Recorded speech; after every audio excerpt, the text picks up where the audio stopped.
Welcome. This is a continuation of the Grasshopper for Rhino 123's ABCs, and we're actually going to go into the Intersect toolbar, and I'm going to slow it down quite a bit. So even though in the mathematical you've got all these sections, we're just going to go through these first 5 nodes and take our time on the script and show you what's going on. So we'll take off everything and start with the basic one. What I've also done is I want to make this a little more user-friendly. So there's the node we're going to be applying right there, and I might color code it and put these things into something like, a group that you can actually see. But that node has a little one of these awesome param tools. It's not coming up here. I'll have to go into it. It's the jump tool. So when you get lost, you just jump on that. Sorry, just double click that, and it'll scoot you over to where that node's being used, and then bring it back. So we'll just go through them. And I've done more than, just grab that little node and try and make it work. So I've used it a couple times here. One that generates a curve and no points, and one that generates a point and no curves. So what is the Brep Line intersection? Well, it's exactly that. So I take this and I build myself a boundary representation that I can analyze the face of it. So I deconstruct that Brep of that polygon, which generates those faces. That's why that one's colored in. When I rotate that directly from the polygon, it just rotates in a 90-degree angle from there to there. And the reason I do that is I want one script that runs through the faces and says, grab a list item, grab a couple of points on there, and generate a line between somewhere on here. So depending on what lines you hook up, you'll get different things. But the 4 and 0 seem to work with this line going through that Brep. And we should very simply, I scaled it just for interest's sake. I scaled it from the center point on that line, and I made it twice as long, so the line is not only there, but it also is through the object.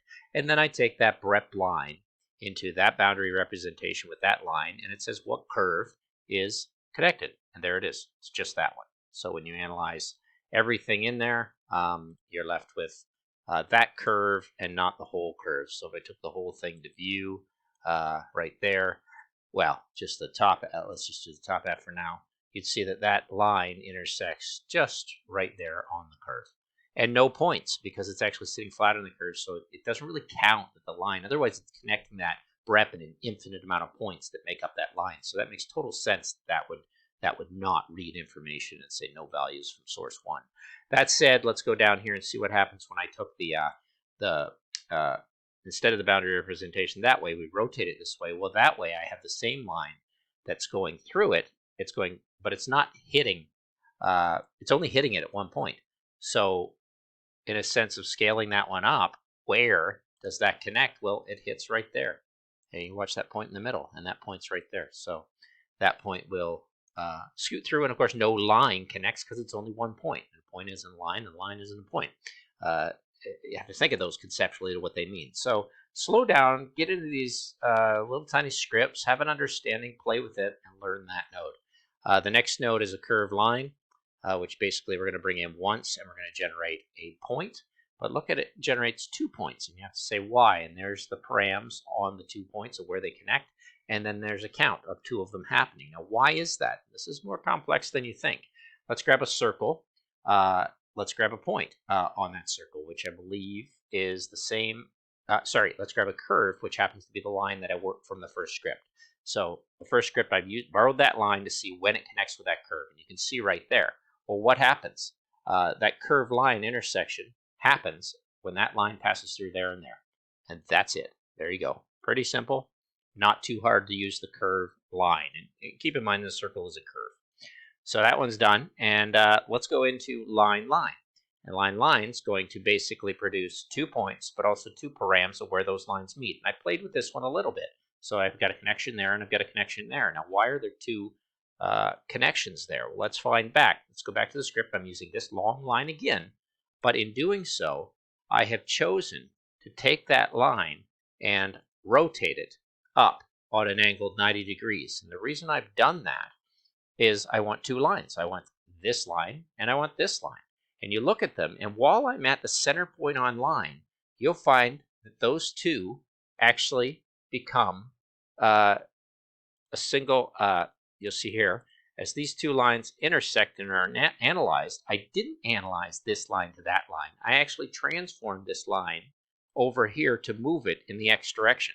So I have control of moving that line. Now, if I leave that at the beginning, it's like using this line. But I have control over the move that in the X direction. I want you to see how it deviates from that initial line and how it reads the intersection. Because technically, if you look here, it's not intersecting. But in a sense of plane analysis, it is. Now, hopefully that makes sense. So let's leave it at 0 as if we're using this one. So this is the geometry we're bringing in. But that way, we've got a point and a point that happen to be the exact same point in the lines. They're both meeting up where they cross the same point. But watch what happens to those points in this data as I start to slide it in the X direction. And we're going to do that. We're going to grab this point and this point along with these 2 points.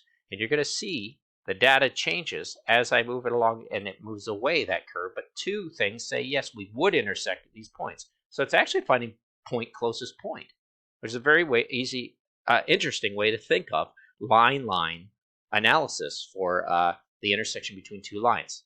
So like I said, I'm slowing these down and building some scripts so we can really understand these nodes. Now we have a mesh ray, which think of sun rays. So where in a cloud of points, if I think about that, are the points that would be influenced by the ray of light, let's say. So if I grab a mesh like this ball and I set up a point underneath it, a populate 2D underneath it, I can change the amount of points in that populate 2D, but I'm taking that mesh and I'm taking these points. But I don't like this mesh. I want this mesh and this mesh because I want it underneath. I wanted to move it up. So what do these points have an effect, which is like a projection tool? So let's take a look at what the mesh ray would be. It's right there. So if I take these points only and say, let's project them up in the Z direction, boom, that's where those points hit the sphere. So another cool way of starting to think of what is really happening when you take that sphere there and generate those points on top of it. What is actually happening? How are they ending up there? And look at that strange one that says I'm on it, but it isn't. So there's these weird little glitches that happen in here, and they have to be cleaned up when you're building other nodes. So just interesting, and then let's just jack it up and see if there's any other points that miss. So look, there's a few that miss. And you have to wonder about that. And there is a reason for that. It could be that they're right registering on the side of that mesh. It's interesting to think about what would happen if we didn't use a mesh sphere. Probably nothing, because it's a mesh ray analysis tool. So let's do it. So meshes have to think with rays, and surfaces, as we come down here, and I must admit I just made the script, so let's grab the utility and take the jump tool and put it in here, and then take that other jump tool and say, okay, where's that ray? Where's that tool being used here? And we can do the same. We can go in here and grab another one of these jump tools, put it here, and take that one back. It's a great way to navigate your code, and even though this one isn't too big, why not get in the habit of doing it? So I generate 3 little points, a 3 count on a seated population 2D. So I can make 3 points anywhere I want. As long as they're not too much in a line, I'm going to generate a pretty nice surface. So that surface will dance, dance, dance, dance, whatever. I'm going to find a center of that surface, and I'm going to rotate that. And that's all I'm going to do. So I have a surface here, same like I did on that first line analysis. Well, let's think of this flat line analysis, and let's take a curve that's been sized up as that curve, which I borrowed from the earlier script, and let's find out where on this surface that line appears, and boom, you're left with just that line that crosses through it. So that line on that surface, definitely it's just that one. And no points are generated. Very similar. Well, what I'd have to do is take the geometry and rotate it right here, and as long as I rotate it up in a vertical direction, or I could rotate it on any angle, really. Not any, but we take that one and we take this curve and we say, where does it connect? Well, definitely it just hits at one point and no curve is analyzed because a single point isn't a curve. So I'm going to slow down and do that and make some nice tight little scripts like this and say, put those up on GitHub, put them into a group whenever I'm happy with what I've done. Even though I do think a whole second series of going back to what I've attempted to do here is necessary. We're going to go back into the mesh analysis tools and do face boundaries all the way through the mesh volume, and then we'll leave a little video to go over what IsoVist and IsoVist Ray are. So hopefully I'll get through those next time. So that's a 9-minute video on just 5 nodes, and like I said, I'm going to try and use every aspect of each node slow down and make this tutorial series even better. It's taken me, 2 months to get into this. Started my first video. Really have relearned Grasshopper on many levels, and I've been welcomed into some very interesting groups, and very specific nodes are coming my way. In fact, the latest thing I've joined is the ARA tool. The ARA, what an organization. I think promoting would be great. A sense of jewelry, but that's my microcosm for all my worlds on the end of a ring. So I'm very excited to be working with the people who have organized that. But I still am going to continue with my series of understanding every single node as we move through the transformations to display, and then I may get into some plugins. Thanks very much for watching.